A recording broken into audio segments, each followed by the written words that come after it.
મિત્રો કેવી વિદ્યામંદિર સાયન્સ સંકુલ યુટ્યુબ ચેનલમાં આપનું હાર્દિક સ્વાગત છે. આ યુટ્યુબ ચેનલને જો હજી તમારે સબસ્ક્રાઇબ કરવાની બાકી હોય તો સબસ્ક્રાઇબ કરી દેજો. આપણે લાસ્ટ ટાઈમ ધોરણ 12 સાયન્સના 3 લેક્ચર ભણ્યા હતા. જેમાં લાસ્ટ ટાઈમ આપણે એક્ઝામ્પલ જોયા હતા. એની આગળ આપણે કુલમના નિયમને એના સૂત્ર તારવણી આપણે જોઈ હતી. કુલમનો નિયમ જે છે એનું સૂત્ર આપણે જોયું હતું. એના આધારે 3-4 દાખલાઓ આપણે જોયા હતા. સ્વાધ્યાયના દાખલા અમુક પહોંચ્યા હતા. ત્યારબાદ જે છે એ કુલમના નિયમનો ઉપયોગ કરીને કોઈ એક કરતા વધારે વિદ્યુત ભાર પર લાગતું બળ આપણે મેળવવું હોય, કોઈ એક વિદ્યુત ભાર પર બે કરતા વધારે વિદ્યુત ભાર દ્વારા લાગતું બળ, જેને સંપાતપણાનો સિદ્ધાંત કહેવામાં આવે છે, તો એ સિદ્ધાંત આપણે જોઈએ. લાસ્ટ ટાઈમ આપણે બે બિંદુઓ વિદ્યુત ભાર વચ્ચે લાગતું કુલમ બળ જોયું હતું. તો બેની બદલે બે કરતા વધારે વિદ્યુત ભાર ભેગા થયા હોય, કોઈ એક ત્રીજા વિદ્યુત ભાર પર બળ લગાડતા હોય, તો કઈ રીતે સૂત્ર લખવું એ આપણે જોઈએ. એના માટે વિદ્યુત ભારના સંપાતપણાનો સિદ્ધાંત આપણે જોઈએ. વિદ્યુત બળના સંપાતપણાનો સિદ્ધાંત.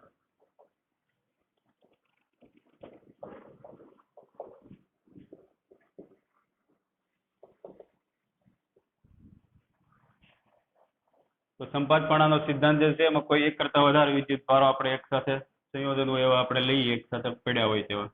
દાખલા તરીકે અહીંયા Q1 વિદ્યુત ભાર પડ્યો છે. આ બધા જ વિદ્યુત ભારોને કોઈ ચોક્કસ યામ પદ્ધતિ ઉપર આપણે દર્શાવવા પડશે, યામક સાથે. તો Q1 જે છે એનો સ્થાન સદિશ કંઈક R1 આપણે ધ્યાનમાં લઈ લઈએ. ત્યારબાદ બીજો વિદ્યુત ભાર ધારો કે અહીંયા પડ્યો છે Q2, તો એનો સ્થાન સદિશ જે છે એ કંઈક R2 છે. ત્રીજો વિદ્યુત ભાર Q3 અહીંયા ધારો કે પડ્યો છે, તો એનો સ્થાન સદિશ જે છે એ R3 આપણે ધ્યાનમાં લઈએ. તો એક નંબરના વિદ્યુત ભાર ઉપર લાગતું બળ આપણે વિચારવું છે, તો આ બંનેના કારણે એના પર લાગતું બળ આપણે વિચારી શકીએ. તો બધા જ જો સજાતી વિદ્યુત ભાર છે તો એના દ્વારા અપાકર્ષણ બળ લાગશે. આના ઉપર જે બળ લાગે F12 કહી દઈએ આપણે. Q3 દ્વારા Q1 પર જે બળ લાગશે અને F13 આપણે કહીશું. 1 પર જે છે એ 3 અને 2 દ્વારા લાગતા બળો, આ બંને બળો જે છે એનો સદિશ સરવાળો આપણે કરવો પડશે. તો સંપાતપણાનો સિદ્ધાંત જે છે આપણે આ રીતે લખી શકીએ કે કોઈ એક વિદ્યુત ભાર પર બે કરતા વધારે વિદ્યુત ભાર દ્વારા લાગતા બળનો બેઝિક સરવાળો કરવો પડે. આપણે કુલ બળ મેળવવા માટે બેઝિક સરવાળો આપણે ધ્યાનમાં લેવો પડશે. તો બંને બળને મૂલ્ય એકમ સહિત આપણે લખીએ. સૂત્ર એનું કુલમ બળનો નિયમનું દિશા સહિત દર્શાવવાનું થશે. તો આ દિશા દર્શાવતો એકમ સદિશ, તો એકમ સદિશ જે છે એને R13 કેરેટ કહી દઈએ. આ દિશા દર્શાવતો એકમ સદિશ એને R12 કેરેટ કહીશું આપણે. બળ જે છે એ સદિશ ભૌતિક રાશિ છે એટલે દિશા સહિત આપણે દર્શાવવાનું થશે. તો F13 તો K Q1 Q2 એટલે કે Q3 આવશે ના છેદમાં R13 સ્ક્વેર અને R13 કેરેટ.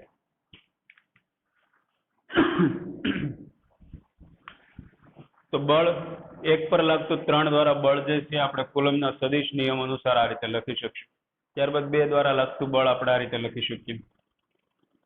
F12 તો K Q1 Q2 ના છેદમાં R12 સ્ક્વેર અને R12 કેરેટ.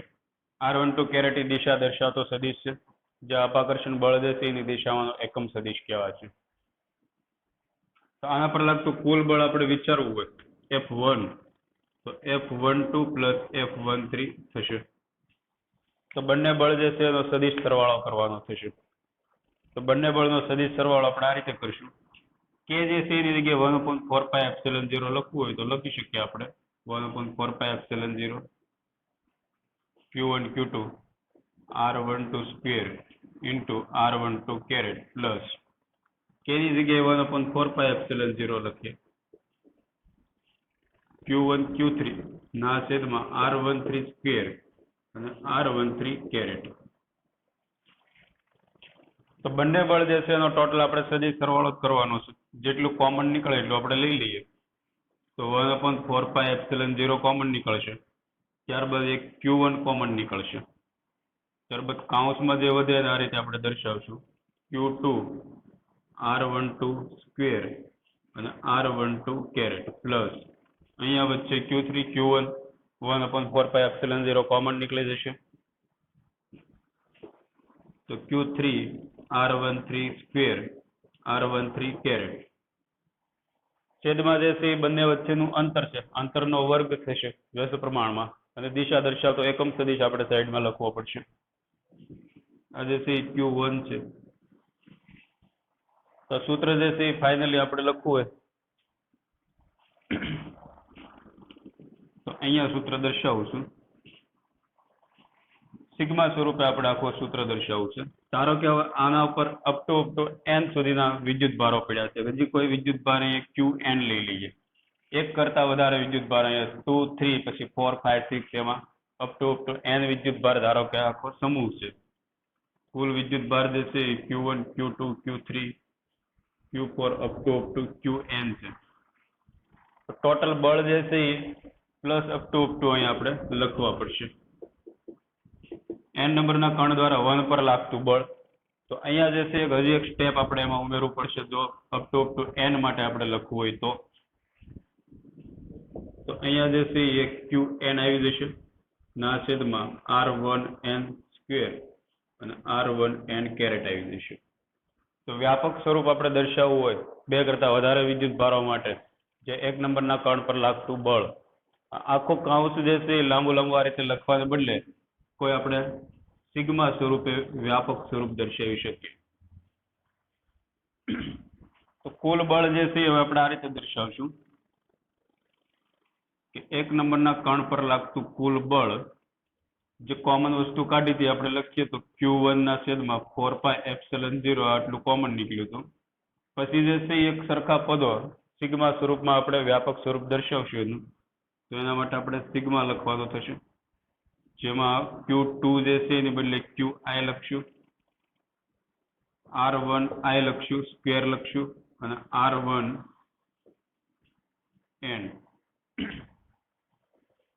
R1i એની બદલે i આપણે લખશું અહીંયા.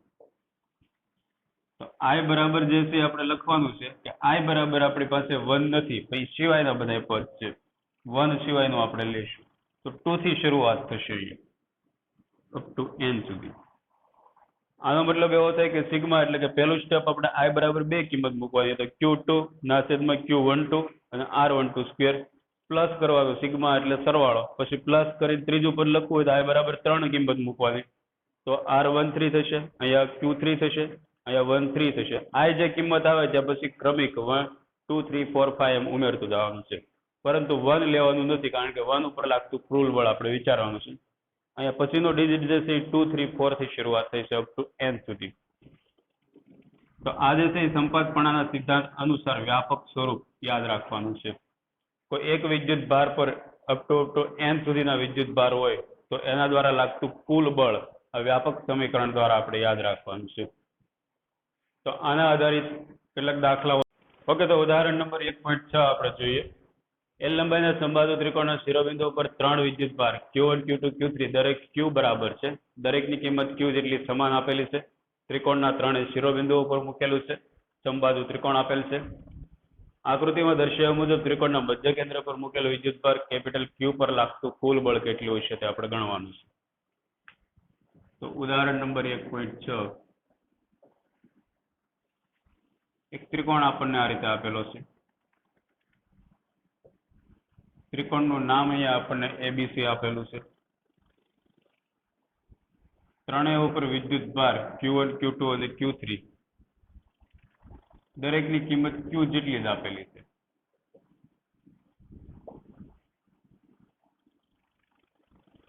ત્રિકોણનું મધ્ય કેન્દ્ર જે છે ત્યાં એક કેપિટલ Q વિદ્યુત ભાર મૂકેલો છે.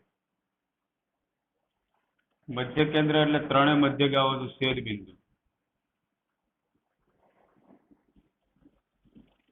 તો ત્રણેય મધ્યગાઓનું છેદ બિંદુ જે છે O વડે દર્શાવેલું છે.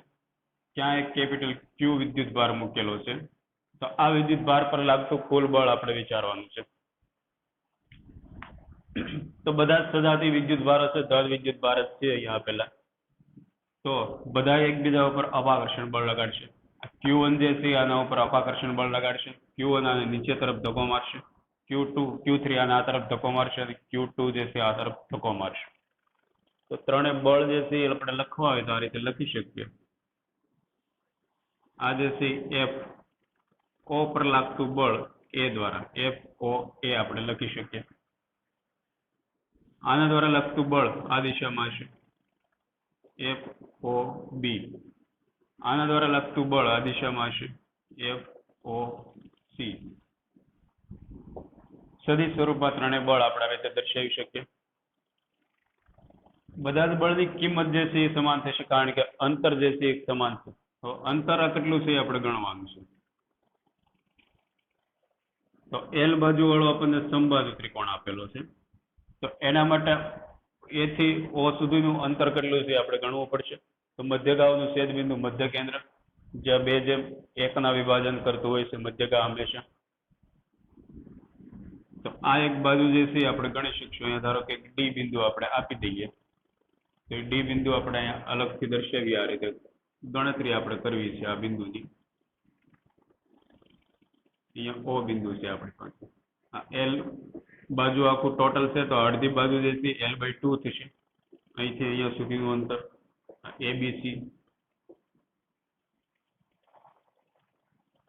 તો અહીંયા જે છે 60 ડિગ્રીનો ખૂણો હોય તો 30 ડિગ્રીનો ખૂણો બનશે. અથવા તો અહીંયા પાયથાગોરસનો નિયમ વાપરીને પણ તમે AD બાજુ મેળવી શકો.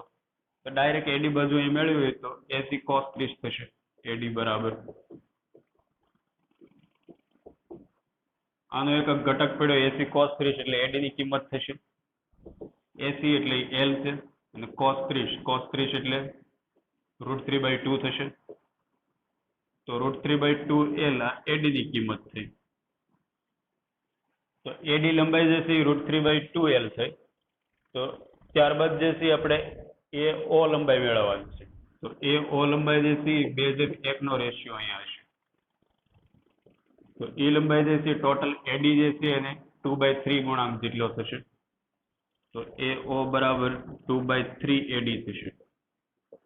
AD જે છે એનો 2/3 ભાગ હશે અને 1/3 ભાગ હશે. તો 2/3 AD ની લંબાઈ √3/2 L. આ બગડો કેન્સલ થયો. અહીંયા છેદ ઉડાડશો તો √3 થશે. તો L/√3 થશે.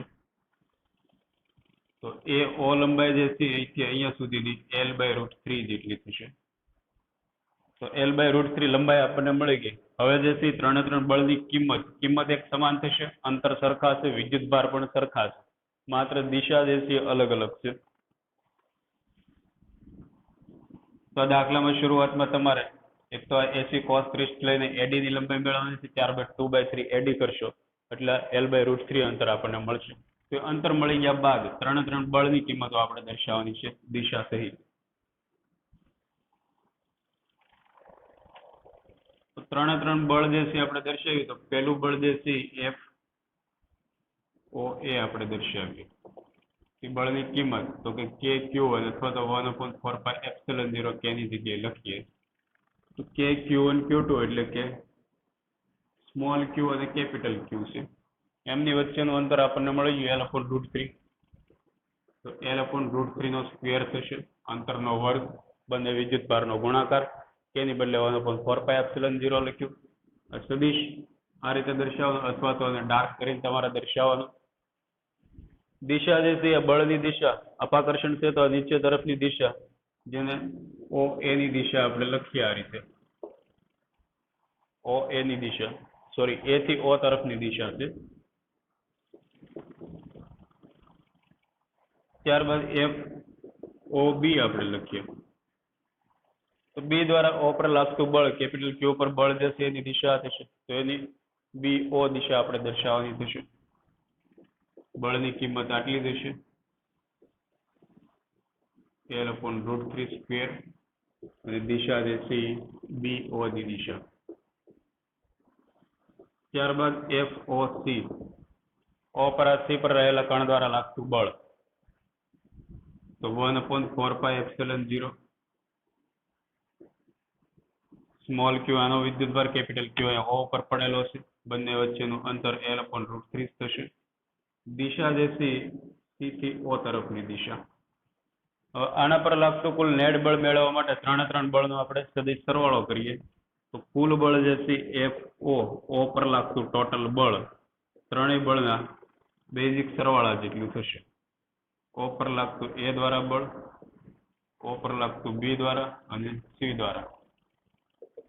તો ત્રણ બળનો સરવાળો કરીએ, સરખે સરખી વસ્તુ એ કોમન લઈ લઈએ આપણે. તો 1/4πε0 આવશે, સ્મોલ ક્યુ કેપિટલ ક્યુ.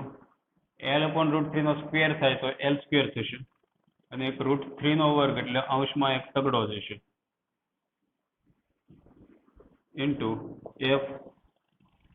દિશાઓ જે છે એ ત્રણ દિશાઓનો સરવાળો, સદિશ સરવાળો આપણે લેવાનો છે. તો આ દિશા દર્શાવતા એકમ સદિશ ત્રણેય સદિશના સરવાળા થશે. તો ત્રણેય સદિશ જે છે એકબીજાથી 120 ડિગ્રીના ખૂણે પડેલા છે. આ રીતે ત્રણ દિશા દર્શાવતા સદિશ છે. ત્રણેય સમાન મૂલ્યના 120 ડિગ્રીના ખૂણે છે. તો આના જો તમે ઘટકો પાડશો આ રીતે, તો બધા એકબીજાની અસર નાબૂદ કરશે. એક્સ ઘટક ને વાય ઘટક જો આને પાડવામાં આવે, 60 ડિગ્રી અહીંયા અડધો ખૂણો લઈશું એટલે 30 ને 60 ને એ રીતે વિભાજન થશે અહીંયા.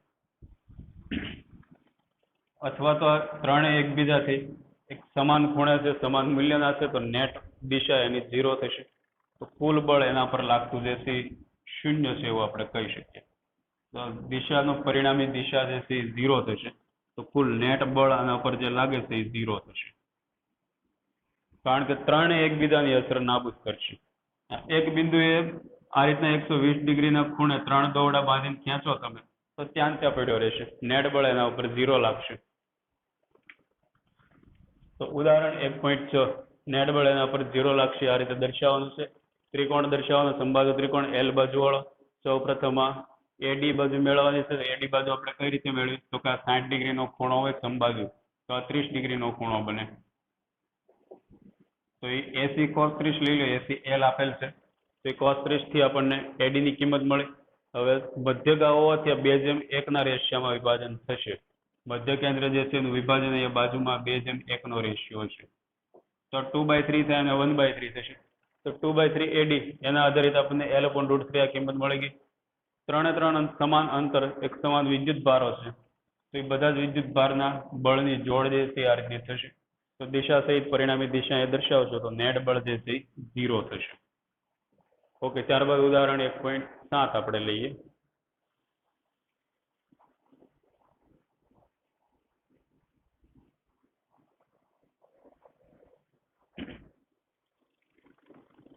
તો ઉદાહરણ 1.7 જે છે પણ આના જેવું છે. સમબાજુ ત્રિકોણ એક અહીંયા આપેલો છે, જેના ઉપર સમાન મૂલ્યના નથી, પરંતુ એક ઋણ વિદ્યુત ભાર છે, બે ધન વિદ્યુત ભાર છે.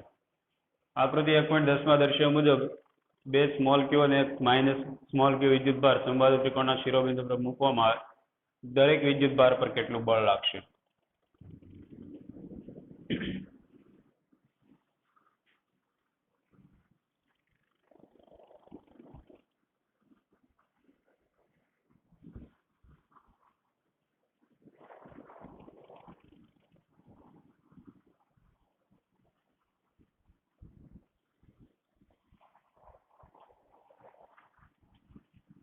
તો સમબાજુ ત્રિકોણ અહીંયા જે આપ્યો છે આપણે ડ્રો કરીએ. ઉદાહરણ નંબર 1.7.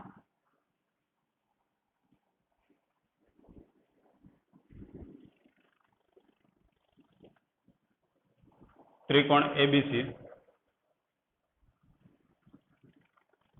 આ રીતના બિંદુઓ કોઈ પણ રીતે તમે દર્શાવી શકો, અથવા 1 2 3 આમાં જે દર્શાવ્યા છે એ આપણે દર્શાવીએ. 1 2 3 આવા નંબર આપેલા છે. અહીંયા Q1 બરાબર Q આપેલું છે. અહીંયા Q2 વિદ્યુત ભારની કિંમત Q આપેલી છે. Q3 ની કિંમત જે છે એ -Q આપેલ છે. તો દરેક વિદ્યુત ભાર પર કુલ કેટલું બળ લાગશે આપણને કીધું છે. તો ધારો કે આ વિદ્યુત ભાર પર લાગતું બળ આપણે વિચારીએ. 3 નંબરના વિદ્યુત ભાર પર લાગતું કુલ બળ આપણે વિચારીએ. તો આ જે છે એ પ્લસ છે, આ બંને પ્લસ વિદ્યુત ભાર છે, અને આ જે છે એ માઇનસ છે.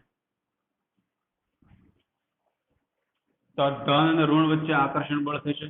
તો આના દ્વારા બળ જે છે એ આ દિશામાં લાગશે. તો એ બળ આપણે સિમ્પલ આ રીતે દર્શાવીએ અહીંયા. તો F31 1 દ્વારા 3 પર લાગતું આકર્ષણ બળ એની દિશા જે છે આ થશે. ત્યારબાદ આ જે છે એની વચ્ચે પણ આકર્ષણ બળ થશે, તો એ બળ જે છે F32 લખશું આપણે, 3/2 દ્વારા લાગતું બળ. એ બંને બળ જે છે એ સમાન મૂલ્યના હશે, કારણ કે અંતર સમાન આપણને L બાજુ આપી દીધેલી છે રકમમાં. તો બંને વિદ્યુત ભારના મૂલ્ય સમાન છે, ત્રણ વિદ્યુત ભાર મૂલ્ય સમાન છે, માત્ર ધન અને ઋણ છે. તો અહીંયા જે બળની કિંમત લાગે છે એ સમાન લાગશે. ધારો કે બળની કિંમત જે છે એ સમાન આપણે લઈ લઈએ કે F31 ને F32 બરાબર F જેટલું કંઈક બળ લાગે છે. તો F જેટલું બળનું મૂલ્ય કેટલું હશે? તો કે K Q1 Q2 ના છેદમાં R². આ સૂત્ર K એટલે 1/4πε0 આપણે લખી શકીએ. તો અહીંયા Q² ના છેદમાં L². આટલી બળની કિંમત હશે, F જે છે એની કિંમત.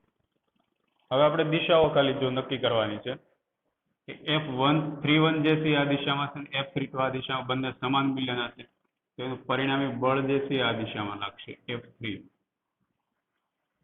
તો F3 બળ આપણે લખવું હોય તો આ રીતે લખી શકીએ કે F31 પ્લસ F32. એ બંને બળની દિશા જે છે માઇનસ J કેરેટ આપણે અહીંયા દર્શાવી શકીએ, અથવા તો એની દિશાને કોઈ N કેરેટ એવું આપણે દિશા નામ આપી દઈએ આપણે. તો કુલ બળ જે છે એ બંને બળના મૂલ્ય સમાન છે, તો એની પરિણામી દિશા સાથે આપણે કુલ બળ એ દર્શાવવું હોય તો આ સદિશ સરવાળા જે છે એ આપણા બંને બળનો પરિણામી બળનો માનાંક આ રીતે આપણે દર્શાવવાનો થાય કે F31 પ્લસ F32. તો અંડરરૂટમાં આપણે આ રીતે લખવો પડશે. 11 સાયન્સ ચેપ્ટર 4 માં તમે ભણ્યા હશો તો F31² plus F32² plus 2 F31 F32 cos theta કેટલો લેશું? બંને વચ્ચે 60 ડિગ્રીનો ખૂણો છે. તો પરિણામી બળની કિંમત જે છે આ રીતે આપણને મળશે. આનું મૂલ્ય આપણે સમાન F² લઈ લીધું છે, તો 2FF cos 60 એટલે 1/2. તો ફાઇનલી જે છે એકા બગડો કેન્સલ થશે, F² થશે, 3F², તો √3F થશે. તો પરિણામી બળ F3 ઉપર જે લાગે છે એ √3F જેટલું થશે, અને દિશા જે છે એ પરિણામી દિશાને N કેરેટ આપણે કહી દીધી છે, જે આ દિશામાં એની પરિણામી દિશા છે N કેરેટ. તો √3F N કેરેટ જેટલું બળ લાગશે. આ F ની કિંમત અહીંયા આપણી પાસે છે, તો ફાઇનલી F જે છે એટલું થશે √3 ગુણ્યા 1/4πε0 Q² ના છેદમાં L² ઇન્ટુ દિશા જે છે N કેરેટની દિશા. તો F3 બળ જે છે ટોટલ આટલું થશે. તો આવી જ રીતે જે છે 1 પર આના દ્વારા લાગતા બળ આપણે વિચારી શકીએ. તો 1 પર 2 દ્વારા જે છે અપાકર્ષણ બળ આ દિશામાં લાગશે F12. 3 દ્વારા જે લાગે છે આકર્ષણ બળ લાગશે આ રીતે. તો એનું પરિણામી બળ આ દિશામાં આવશે, એ N કેરેટ સાથે મૂલ્ય જે છે આટલું જ આવશે, એની દિશા જે છે કંઈક આ ખૂણામાં આવશે. ત્યારબાદ અહીંયા બળ વિચારીએ આપણે, તો આના દ્વારા અપાકર્ષણ બળ લાગશે F21. આ જે છે આકર્ષણ બળ લાગશે F23. તો એનું પરિણામી બળ જે છે આ દિશામાં લાગશે. તો અહીંયા જે છે આ બંને બળ અને આ બળ બંને સમાન મૂલ્યના 3 બળ 120 ડિગ્રીના ખૂણે આ રીતે આપણને જોવા મળશે. F3, આ F2 અને આ F1, તો એ બળ જે છે એ બધા 120 ડિગ્રીના ખૂણે. તો આના દ્વારા કુલ બળ જે છે એ સરવાળો 0 થાય, પરંતુ આના સ્વતંત્ર બળ જે છે એની કિંમતો આટલી થશે. F3 બરાબર √3 ના છેદમાં 4πε0 Q² L² ના છેદમાં N કેરેટ. આટલું બળ જે છે દરેક વિદ્યુત ભાર પર લાગતું છે, પરંતુ ત્રણેય વિદ્યુત ભાર પર લાગતા કુલ બળનો સરવાળો તમે કરશો તો એ પાછું 0 થશે. તો એ કુલ બળ જે છે એ 0 થાય. 3 પર વિદ્યુત ભારના જે F1 વત્તા F2 વત્તા F3 એની કિંમત 0 થશે, પરંતુ F1 ની કિંમત મળશે, F2 ની મળશે, F3 ની મળશે. એના સરવાળા જ્યારે કરશો ત્યારે 0 થશે. ઓકે, તો અહીંયા સુધી રાખી 1.7. ત્યારબાદ આગળ સ્વાધ્યાયના દાખલાઓ આપણે જોઈએ. ઓકે, લાસ્ટ ટાઈમ આપણે ઉદાહરણ જે છે 1.5 સુધી આપણે જોયું હતું. ત્યારબાદ ઉદાહરણ 1.6 જે વિદ્યુત ભાર જે છે એના સંપાતપણાના સિદ્ધાંતનો ઉપયોગ કરીને જ આપણે ગણતરી કરવાની છે એની. તો અહીંયા 4 વિદ્યુત ભારો આપ્યા છે 1.6. સ્વાધ્યાયનું એક્ઝામ્પલ જે છે એ 1.6 આપણે જો. તો 4 બિંદુઓ વિદ્યુત ભારો QA 2 માઇક્રોકુલમ આપેલું છે, QB -5 માઇક્રોકુલમ, QC 2 માઇક્રોકુલમ, QD -5 માઇક્રોકુલમ આપેલ છે. 10 સેન્ટીમીટર બાજુવાળા ચોરસ ABCD ના શિરોબિંદુઓ પર રાખેલા છે. તો કેન્દ્ર પર 1 માઇક્રોકુલમ વિદ્યુત ભાર પર લાગતું કુલ બળ શોધો. તો અહીંયા ચતુષ્કોણ અથવા તો ચોરસ ABCD આપણે ડ્રો કરવાનું થશે.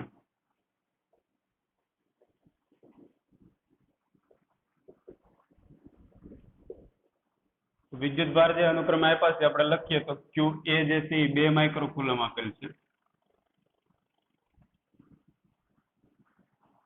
QB જે છે એ -5 માઇક્રોકુલમ આપેલ છે, QC જે છે એ -2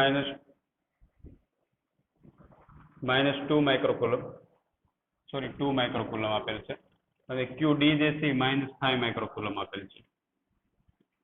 બધા જ વચ્ચે જે છે એ 10 સેન્ટીમીટરના અંતર છે. અહીંયા જે વિકર્ણનું છેદ બિંદુ જે છે એટલે ચોરસનું મધ્ય કેન્દ્ર, એની ઉપર જે છે એ એક 1 માઇક્રોકુલમ વિદ્યુત ભાર દર્શાવેલો છે. તો 1 માઇક્રોકુલમ વિદ્યુત ભાર જે છે એ કેન્દ્ર ઉપર પડ્યો છે, એનો O બિંદુ કંઈક નામ આપણે આપી દઈએ. તો આના પર લાગતું નેટ બળ આપણે વિચારવું છે. તો એના પર લાગતું કુલ બળ આપણે વિચારીએ આ રીતે. તો આ બંને જે છે એ ધન વિદ્યુત ભાર છે, તો એના દ્વારા એના પર લાગતું બળ જે છે આ દિશામાં હશે. બળ જે છે એને આપણે FOA વડે દર્શાવીએ. ત્યારબાદ આ વિદ્યુત ભાર પર C દ્વારા લાગતું બળ E જે છે આ દિશામાં હશે, FOC. ત્યારબાદ B દ્વારા લાગતું આકર્ષણ બળ હશે, તો એ આકર્ષણ બળ આપણે આ દિશામાં દર્શાવવાનું થશે, જે FOB થશે. ત્યારબાદ આ માઇનસ અને આ પ્લસ, તો એમની વચ્ચે પણ આકર્ષણ બળ હશે, તો એ આ દિશામાં દર્શાવવાનું થશે, FOD. તો 4 બળ જે છે આ રીતે દર્શાવ્યો, તો 4 બળની કિંમતો આપણે લખીએ. તો પહેલા FOA. તો FOA જે છે એ કિંમત K એટલે કે 1/4πε0 Q1 Q2 બંને વિદ્યુત ભારના મૂલ્યનો ગુણાકાર થશે. 2 માઇક્રોકુલમ ગુણ્યા 1 માઇક્રોકુલમ, ટોટલ 10⁻12 કરી નાખીએ આપણે. ના છેદમાં R² એટલે કે 10 સેન્ટીમીટર 0.10 અને દિશા જે છે એ O થી C તરફની દિશા આપણે રાખીએ.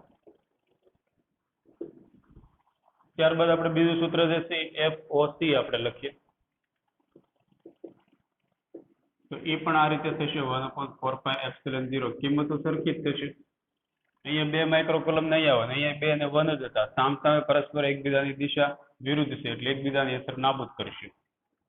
તો 2 માઇક્રો 1 માઇક્રો ટોટલ 10⁻12 માઇક્રો એટલે આને મીટરમાં લખશું. તો દિશા જે છે OC ની જે દિશા હતી એની વિરુદ્ધમાં છે, તો -OC આપણે અહીંયા લખી શકીએ, દિશા -OC. તો એવી રીતે કુલ બળ જે છે આપણે પછી સરવાળા કરશું. 4 બળની કિંમત લખીએ કે FOB લખીએ. તો E બળ જે છે 1 અને -5 માઇક્રોકુલમ છે, તો 1/4πε0 1 માઇક્રો -5 માઇક્રો ટોટલ -12. અંતર પણ 0.10 છે. સોરી, અંતર જે છે 10 સેમી બાજુવાળું આપણને આપેલું છે, તો અંતર જે છે સમાન અંતર કંઈક R આપણે લઈ લઈએ, દરેક માટે R અંતર સમાન. એ વિકર્ણનો ભાગાકાર કરીને આપણે પાયથાગોરસ લઈ શકીએ. ત્યારબાદ એનો ભાગાકાર કરીને આપણને મળશે, આપણે R અંતર લઈ લઈએ 10 ની બદલે R². સામસામે એકબીજાની અસર નાબૂદ થશે એટલે બધા આંકડા ન મૂકવા, વિદ્યુત ભાર ધારી લ્યો તો પણ ચાલે. દિશા જે છે O થી D તરફની દિશા થશે. આકર્ષણ બળ જે છે O થી B તરફની દિશા થશે. એવી રીતે FOD આપણે લખીએ. અહીંયા જેટલું બળ તો એટલું જ બળ, પરંતુ વિરુદ્ધ દિશા થશે, OB ની વિરુદ્ધમાં આવશે માત્ર. તો એ પણ 1 -5 માઇક્રોકુલમ 10⁻12 અંતર આર સ્ક્વેર આપણે લઈ લીધું અને ઓ બી માઇનસ ઓબી ની દિશા થશે. તો ચાર બળના આપણે કુલ સરવાળા કરશું તો પરિણામી બળ આપણને 1 માઇક્રોકુલમ પર લાગતું નેટ બળ જે છે એ સંપાતપણાના સિદ્ધાંત અનુસાર આ રીતે લખવાનું થાય. FOA FOB FOC plus FOD. તો નેટ બળ જે છે એ કુલ સરવાળા કરશું તો આ બંને કિંમત સમાન દિશા વિરુદ્ધ બાદબાકી 0 થઈ જશે. આ બંને મૂલ્ય સમાન દિશા વિરુદ્ધ છે એનું પણ બાદબાકી થાય એટલે એ પણ પરિણામ 0 થઈ જશે. તો કુલ બળ જે છે એ 0 થશે. તો 1 માઇક્રોકુલમ વિદ્યુત ભાર પર લાગતું નેટ બળ અહીંયા આપણને 0 મળશે. બધા જ પરસ્પર એકબીજાની અસર નાબૂદ કરે છે. આ બંને સમાન મૂલ્ય છે તો આની ઉપર અસર જે છે નાબૂદ કરશે. આ સમાન મૂલ્ય ના હોય તો આની ઉપર નેટ અસર નાબૂદ થશે. તો કુલ બળ ચતુષ્કોણના જે કેન્દ્ર પર ચોરસના કેન્દ્ર પર રહેલ વિદ્યુત ભાર પર લાગતું કુલ બળ આપણને 0 મળશે. આગળ જે થિયરીઓ ચાલી ગઈ છે આપણે એના આધારિત કેટલાક દાખલાઓ આમાં છે સ્વાધ્યાયમાં આપણે જોઈએ. 1.7 જે છે એ વિદ્યુત ક્ષેત્ર રેખાઓ માટે છે. તો એ ક્ષેત્ર રેખાનો ટોપિક આપણે બાકી છે હજી. એની પછી જે દાખલો છે એ જોઈએ આપણે. એની પછી દાખલો આપણે ગણી શકાય એવો 1.11 દાખલો છે કે ઊન સાથે ઘસેલા એક પોલિથીનના ટુકડા પર 3 × 10⁻⁷ કુલમ ઋણ વિદ્યુત ભાર છે. તો સ્થાનાંતરિત થયેલ ઇલેક્ટ્રોનની સંખ્યા શોધો. તેઓ શાના પરથી સ્થાનાંતરિત થયા હશે? ઊનથી પોલિથીન તરફનું દળ સ્થાનાંતર થયેલું શોધો.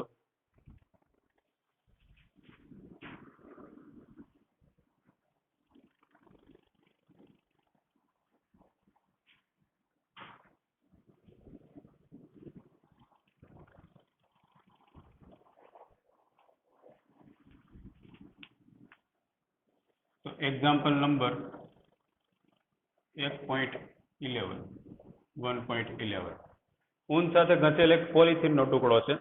3 × 10⁻⁷ ઋણ વિદ્યુત ભાર છે. પોલિથીનના ટુકડાઓ પર એક ઊન છે અને બીજું પોલિથીન આપેલું છે.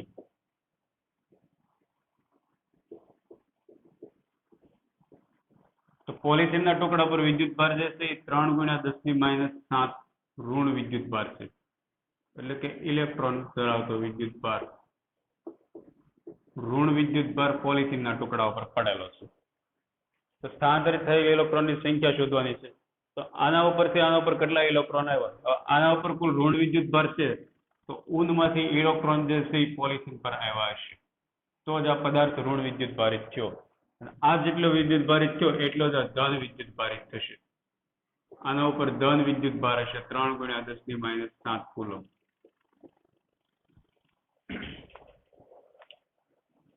તો સ્થાનાંતરિત થયેલ ઇલેક્ટ્રોનની સંખ્યા આપણે શોધવાની છે. અને ત્યારબાદ કીધું છે કે તેઓ શાના પરથી સ્થાનાંતરિત થયા હશે? તો ઊન પરથી ઇલેક્ટ્રોન પોલિથીનના ટુકડા ઉપર સ્થાનાંતરિત થયા હશે. કારણ કે ઊન સાથે ઘસેલો પોલિથીનનો ટુકડો છે. પોલિથીનનો ટુકડો આપણે ઋણ વિદ્યુત ભારિત આપેલો છે. તો ઊન ઉપરથી પોલિથીનના ટુકડા ઉપર વિદ્યુત ભાર ટ્રાન્સફર થયો. તો કેટલા ઇલેક્ટ્રોન ટ્રાન્સફર થયા છે એના માટે આપણી પાસે વિદ્યુત ભારના ક્વોન્ટમીકરણનું આવું સૂત્ર છે Q = Ne. તો ઇલેક્ટ્રોનની સંખ્યા આપણે મેળવી છે. તો Q ની કિંમત જે છે એ વિદ્યુત ભાર કેટલો આપ્યો છે 3 × 10⁻⁷ ના છેદમાં ઇલેક્ટ્રોનનો વિદ્યુત ભાર 1.6 × 10⁻⁹. આનો ભાગાકાર કરીએ એટલે આપણને ઇલેક્ટ્રોનની સંખ્યા મળશે 1.875 10⁻12 ઇલેક્ટ્રોન. તો આટલા ઇલેક્ટ્રોન જે છે એ ટ્રાન્સફર થયા હશે. તો સ્થાનાંતરિત થયેલ ઇલેક્ટ્રોનની સંખ્યા મળી ગઈ. ત્યારબાદ લખવાનું કે શાના પરથી સ્થાનાંતરિત થયા હશે? તો ઇલેક્ટ્રોન જે છે ઊન પરથી પોલિથીન પર ટ્રાન્સફર થયા હશે. ઇલેક્ટ્રોન ટ્રાન્સફર ઊન પરથી પોલિથીન પર થયા હશે. ત્યારબાદ ઊનથી પોલિથીન તરફ દળનું સ્થાનાંતર કેટલું થયું છે? તો ઊનમાંથી પોલિથીન તરફ દળનું કેટલું સ્થાનાંતર થયું? તો જેટલા ઇલેક્ટ્રોન ગયા એને ગુણ્યા ઇલેક્ટ્રોનનું દળ કરવાનું. તો ઇલેક્ટ્રોનની સંખ્યા આપણને મળી ગઈ છે.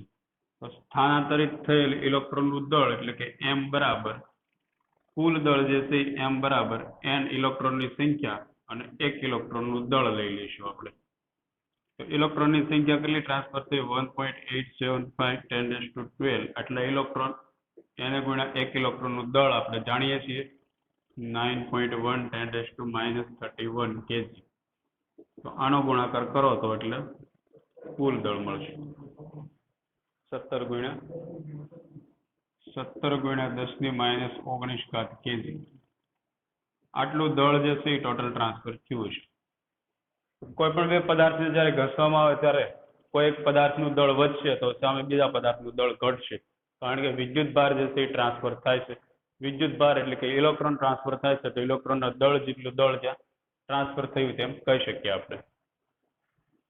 ઓકે, તો અહીંયા સુધી રાખીએ. આગળ જે છે આપણે વિદ્યુત ક્ષેત્રની થિયરીઓ જોઈશું, પછી ત્યારબાદ એની સાથે સંકળાયેલા દાખલાઓ જોઈશું.